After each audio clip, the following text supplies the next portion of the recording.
xibaar yu wér te wóor ca tàng ba abonnez-vous pour ngeen di mën di jot suñuy vidéo. Il a appliqué la décision de la justice parce que li mu wax li mu sàkku ci Assemblée nationale moom dogalu ko daf ko fi fekk parce que bul fàtte ne Barth ak ñoom ñoo nekkoon ci Yewwi Askan Wi tey ñii Aïssata Tall Sall Abdou Mbow ñoom ñi taxaw ne dañuy défendre Barthélémy Dias ñoo ko doon xeex démb lii ñoo ko yóbbee du ñoom ñoo ko atte ñoo ko tëj Ousmane Sonko à l'époque mi ngi woon ci wetam doon xeex ne li ñu ko teg du yoon comme Macky Sall ni mu ko doon defee ba falu bi mu faloo li tax ko ci kaso bi wala justice daan ko Ousmane Sonko nekk ci wetam naan du yoon bi mu par la suite pouvoir bu Macky Sall bi ñuy àtte Barthélémy Dias ba di ko condamné boobu Macky Sall moo fi nekkoon Aïssata Tall Sall mii tey nekkoon avocat bu Barthélémy Dias ci lu ñeel mbiru Ndiaga Diouf waaw kon xam na ci dara bu baax a baax beneen bi ci des mooy bu fekkente ni nag justice àtte na ba tëj ko nag dañoo war a nag appliquer li nga xam ne moom mooy yoon parce que maanaam article 61 moom ak article 51 bu règlement intérieur article 61 dans la constitution du Sénégal ak l'article 51 dernier alinéa ñoom ci article boobu la ñu sukkandiku pour wéyal li nga xam ne moom la justice santaane bu fekkee dañ la condamné wax dëgg yàlla même mënoon nañ ko def sax avant ok foofu laa bëgg a taxaw parce que Thierno Bocoum mi ngi wax ne loolu Aïssata Tall Sall moo ko waroon def waaye nekkul ne Ousmane Diagne mi moo ko waroon def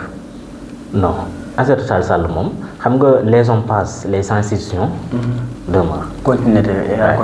état continuité la mi ngi mel ni bor bi nga xamante ni Banque mondiale wax na ne Sénégal mooy pays bi gën a endetté ci Afrique bokk ci pays yi gën a endetté ci àddina bi yëpp parce que loolu bor bi am nga Bassirou lebu ko mooy wane ne état continuité la Aïssata Tall Sall def ko actuel ministre de la justice def ko Ousmane ñoo yem dañoo war à chaque fois ñuy appliquer justice warul am kumba am ndey ak kumba amul ndey mais ñenn ñi dañuy wax ne fu mu dàqee Barthélémy Dias war nañ faa dàqee Ousmane Sonko non Ousmane Sonko fu ñu koy dàq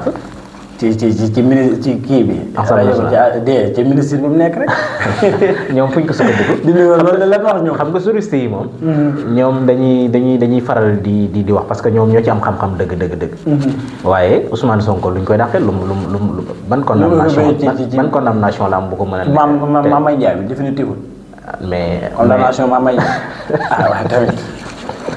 yaa nga bëgg a dugal nag ci amnistie bi de. non amnistie bi dañ fi ñëw parce que Aïssata Tall Sall wax na ci te dinañ ci ñëw ci kanam incha allah. xam nga dañoo indi benn loi d'amnistie Assemblée nationale. par la suite ci la Ousmane Sonko génn. ak ki nga xam ne moom mooy Bassirou Diomaye Diakhar Faye. mais loi d'amnistie boobu Barthélémy Dias bokk ci. Barthélémy Dias bokk ci. voilà loolu moom dëgg la. waaw léegi nag. parce que 2021 bi la wax. voilà kon. bu ñu bëggee di méngale mbiru Ousmane Sonko ak mbiru Barthélémy dafay nekk leneen. mais man damaa jaaxle maanaam loi d'amnistie bi. ñi ngi naan d'accord dañ ci ba pare ñoom ba pare bëgg cee bénéficier wu. naan bokkut ak kii beeg 2021 bee doon wax ak 2012 ak 2011 ak yu kenn xamul. mais lan mooy problème bi. ñu ne bokkuñ ci comme maanaam exemple ñu ne Sonko dafa bénéficié wu ci loi d'amnistie bi nga xam ne Macky Sall moo ko tëral ci jamono ba nga xam ne ngay waaj dem te ñoom d'accord ci ba pare bëgg a continuer di dox lool bëgg a continuer di wax ne dañ koy dindi waaw maanaam bëgg a continuer di wax maanaam di bénéficié wu ci loolu ci buñ waxee ne moo ko Barthélémy Dias ñooy am loi d'amnistie daal lu ci mën a xew moom dañ cee war a dikkaat ci Assemblée nationale te dañ ko war a dindi ba mu set wecc. Aïssata Tall Sall nee na kenn waru koo laal. non Aïssata Tall Sall moom day wax xalaatam rek waaye xam na ne justice moo ay loi moo ko fi teg justice moo ko fi teg ay loi ko fi teg Assemblée nationale la ko defoon Assemblée nationale mën na ko dindi. waaw parce que ay loi la rek yu ñu fi teg li loxo def loxo mën na koo dindi te nag fii ci Sénégal ngay dégg ñuy jël ay nit naan leen ay sniper nga dégg fi benn ministre de la République moo xam ministre de l'environnement la wala président de la République ñu ne commandé nañ ay armes par la suite nga gis ci mbedd mi ñuy dóor nit ñi ñuy tëdd direct ji di tuuru léegi nag il faut que ñu dellu siwaat ci loolu acte mbir mi ba mu leer nañ ñu teg ko ci yoon nit kenn ku ci nekk xam fan nga féete parce que man d'accorduma ci am réew ñuy dox ci am réew te lu dikk ñu bëla fee ko mu jàll xanaa bu dee loolu kon Bassirou Diomaye Diakhar Faye toog fi comme buur di rey nit ñi di leen toroxal di leen tëj ci kaso yi su paree ñu indi loi d'amnistie ne amnistie nañ mbir mi ah est-ce que tu peux comprendre maanaam loolu man dama jàpp ne baaxut ci am réew ay loi d'amnistie yooyu moom dañ ko war a dindi ci àddina bi ba mu set wécc bu ñuy tëral ay loi warut nekk dañ koy def pour que ñenn ñi nga xamante ni ñoom ñooy kumba amul ndey ñoom tëdd dee ba nay wet ñenn ñi di ci bénéficié wu kon balaa caaga ñëpp dem doon ay politique lan mooy politique nit ki nga xamante ni dafay def politique mooy xam ne président de la république la wala muy ministre d'état wala muy opposant comme ci mënti doon bu fekkente ni da nga war a dem ci kanamu yoon da nga war a dem ci kanamu yoon bu fekkee dañoo abrogé loi d'amnistie bi ñu war a woo Ousmane Sonko nañ ko ñu war a woo Bassirou Diomaye Diakhar Faye nañ ko mais nañ fexe ba luñ ci góobee nañ ko gar parce que nag loolu dafa nekk yóbbante bu leen sénégalais yi jox boo xam ne moo taxoon ñu fal leen man ci ñi fal président Bassirou Diomaye Diakhar Faye ci la bokk fal aussi député bu ñuy wax président Birima Mangara su ma sañoon loi bi buy dikk Assemblée nationale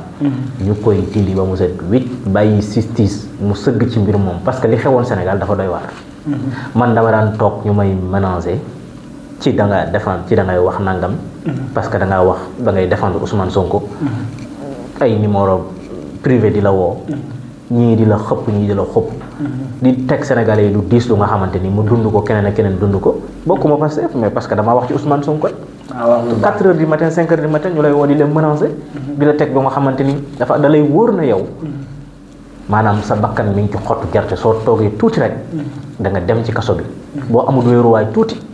da nga yomb ba bax kon fii Sénégal ñi nga xamante ni dañ leen a teg lu metti toroxal leen dóor leen ñii ñu rey leen loolu yoon daf ko war a leeral parce que ay Sénégal nañu comme tout le monde Bassirou Diomaye Diakhar Faye ëppale wu leen ci réew voilà c'est ça. léegi dañu daal di des ci ki nga xam ne moom moo di ministre des télécommunications. Aliou Sall su ma jumul waaw. fan yi génnoon na fi doon wax ne dañuy defaraat li nga xam ne moom moo di presse bi waaye itam wax presse yi nga xam ne état reconnaître na leen. waaye ñu gis ci ay télévision yu mag ay journaux yu mag yoo xam ne boolewul leen ci bu ci mel ne le quotidien bu Madiambal Diagne waaye itam gis Sen TV ku ne xam ne boo tuddee RTS tudd TFM Sen TV nga ci teg ak Sen TV naka nga jàngatee loolu ñu ne dañuy defaraat li nga xam ne moom moo di presse ba pare génn ci ñooñu. waaw loolu de ni ma ko jàngatee mooy xam nga commission bi doon saytu loolu est-ce que xam nga ne ministre de la communication bokk ci woon. bokk ci non siégé wul woon ci biir commission bi kon nekkul moo wax nañu def diw nangam wala nañu teg diw nangam.